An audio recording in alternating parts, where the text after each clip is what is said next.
So next module 3 നമ്മുടെ syllabus എന്ന് പറയുന്നത് frequency domain representation of continuous time signal, continuous time Fourier series, it's properties, convergence, continuous time Fourier transform and it's properties, അതുപോലെ തന്നെ Laplace transform, region of convergence, inverse Laplace transform, properties of Laplace transform, unilateral Laplace transform and relationship between Laplace transform and Fourier transform.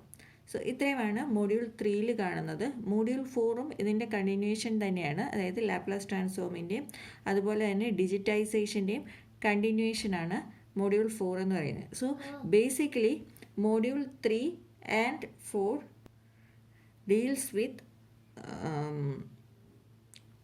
continuous time signals and digitization. Module 5 and 6 deals with discrete time signals. Discrete time signalsilana Z transform വരുന്നത്. So basically എന്താണ് transforms? നമ്മളിപ്പോൾ പറഞ്ഞതെല്ലാം ടൈമിനനുസരിച്ച് vary ചെയ്യുന്ന സിഗ്നൽസിനെ കുറിച്ചാണ്.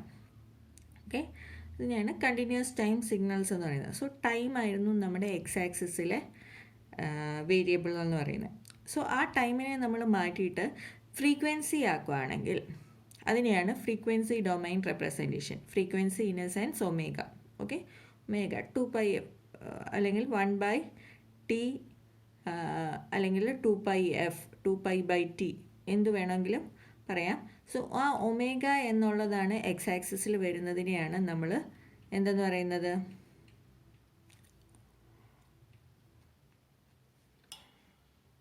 Frequency domain എന്ന് പറയുന്നത്. Okay, so frequency ഡൊമൈനിൽ basic ആയിട്ട് മാഗ്നിറ്റ്യൂഡും ഉണ്ടായിരിക്കും, ഫേസും ഉണ്ടായിരിക്കും. ആൻഡ് നമ്മൾ പറഞ്ഞു കണ്ടിന്യൂസ് ടൈം സിഗ്നൽസിനെയാണ് പറയുന്നതെന്ന് പറഞ്ഞു. സോ ഇനി എങ്ങനെ നമുക്ക് ഫ്രീക്വൻസിയിലേക്ക് കൺവേർട്ട് ചെയ്യാം? So there are tools. ഒരു ടൂളാണ് ഫോറിയർ എന്ന് പറയുന്നത്. Okay, Fourier series and Fourier transform. Fourier series എന്ന് പറയുന്നത് പീരിയോഡിക് സിഗ്നൽസിനും ഫോറിയർ ട്രാൻസ്ഫോം എന്ന് പറയുന്നത് അപീരിയോഡിക് സിഗ്നൽസിനുമാണ്. But all periodic signals cannot be represented in Fourier series and all periodic signals cannot be represented by Fourier transform. So the one which satisfies some condition, ആ കണ്ടീഷൻസിനെയാണ് നമ്മൾ പറയുന്നത് Dirichlet condition അല്ലെങ്കിൽ Dirichlet condition എന്ന് പറയുന്നത്. Okay, so Dirichlet conditions satisfy ചെയ്യുന്നതാണ് Fourier series എന്ന് പറയുന്നത്. ഓക്കെ, അതിപ്പം പീരിയോഡിക് സിഗ്നൽസ് ആണെങ്കിൽ ഫോറിയർ സീരീസ് ഉണ്ട്, അപീരിയോഡിക് സിഗ്നൽസ് ആണെങ്കിൽ ഫോറിയർ ട്രാൻസ്ഫോം ഉണ്ട്. ഓക്കെ, സോ പീരിയോഡിക് സിഗ്നൽസിന് നമ്മൾ യൂസ് ചെയ്യുന്ന ടൂളാണ് എന്ത്, Fourier series. Okay, and അപീരിയോഡിക്കിനാണ്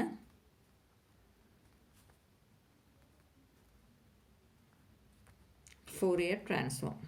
okay, Fourier എന്ന് പറയുന്നത് ഒരു സയൻറ്റിസ്റ്റാണ്, lived in 18th century. He told that any periodic signals can be represented as എന്താണ്, as a function of sine wave. Okay, ഏത് പീരിയോഡിക് സിഗ്നൽ വേണമെങ്കിലും നമുക്ക് സൈൻ വേവിൻ്റെ ഫങ്ഷനായിട്ട് നമുക്ക് എഴുതാം. സൈൻ വേവിൻ്റെ അല്ല, കോംപ്ലെക്സ് ട്രാൻസ്ഫോംസിൻ്റെ, അതായത് e⁻j⍵t എന്നുള്ളതിൻ്റെ നമുക്ക് എക്സ്പൊണൻഷ്യൽ കോംപ്ലെക്സ് ഫങ്ഷൻ്റെ ആയിട്ട് നമുക്ക് വേണമെങ്കിൽ എഴുതാം ഏതൊരു പീരിയോഡിക് സിഗ്നലിനെ എന്ന് നമുക്ക് പറഞ്ഞ ആളാണ് ഫോറിയർ എന്ന് പറയുന്നത്. സോ നമുക്കറിയാം ഓയിലേഴ്സ് ഫോർമുല അനുസരിച്ച് e⁻j⍵t എന്ന് പറയുന്നത് എന്താണ്, e⁻j⍵t അല്ലെങ്കിൽ e⁻j⍵θ എന്ന് പറഞ്ഞാൽ cos theta plus j sine തീറ്റയാണ്. ഓക്കെ, സോ ഇതിൻ്റെ ബേസിസിൽ നമുക്ക് ട്രിഗ്നോമെട്രിക് സീരീസുമുണ്ട്. സോ ബേസിക്കലി ഫോറിയർ സീരീസ് എന്ന് പറഞ്ഞാൽ രണ്ടെണ്ണം വരുന്നുണ്ട്, that is trigonometric series and exponential series. Okay, so Fourier series പറയുന്നത് എഫ് ഓഫ് ടി എന്ന് പറയുന്ന സിഗ്നൽ ഉണ്ടെങ്കിൽ it can be written as a0 plus summation n is equal to 1 to infinity an cos n omega t plus bn sin n omega t.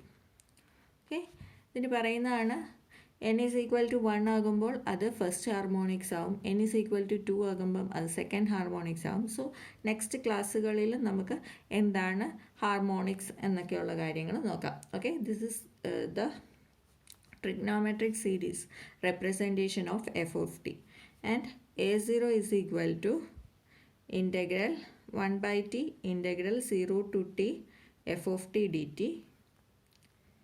an is equal to 2 by t integral 0 to t f of t cos n omega t dt, and bn is equal to 2 by t integral 0 to t f of t sin n omega t dt.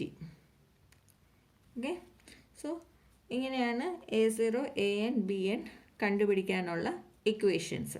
Okay, now Laplace transform എന്ന് പറയുന്നത് e⁻j⁻θ is equal to s എന്നുള്ള ഒരു function കൊടുത്തിട്ട് നമ്മൾ Fourier transform കണ്ടുപിടിക്കുന്നത്, അതായത് frequency response അല്ലെങ്കിൽ frequency ഡൊമൈനിലേക്ക് കൺവേർട്ട് ചെയ്യുന്നതാണ് ലാപ്ലാസ് ട്രാൻസ്ഫോം. സോ അതും it is a type of mapping എന്ന് നമുക്ക് പറയാം. സോ അതിന് ഇൻവേഴ്സ് ട്രാൻസ്ഫോം ഉണ്ട്. That is once analysis purpose കഴിഞ്ഞ് കഴിയുമ്പോൾ നമുക്ക് തിരിച്ച് ടൈം ഡൊമൈനിലേക്ക് കൺവേർട്ട് ചെയ്യണമെങ്കിൽ നമുക്ക് ഇൻവേഴ്സ് ട്രാൻസ്ഫോം വേണം. So Laplace transform and its inverse, its properties and unilateral Laplace transform. Okay, and its relationship between Laplace and Fourier. Okay, ഇതാണ് നമ്മൾ ഈ മോഡ്യൂളിൽ കാണാൻ പോകുന്നത്. Okay, so basically vast portions ഉണ്ട് ഇത്.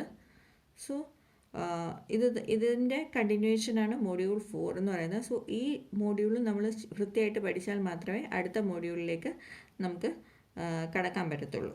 ഓക്കെ.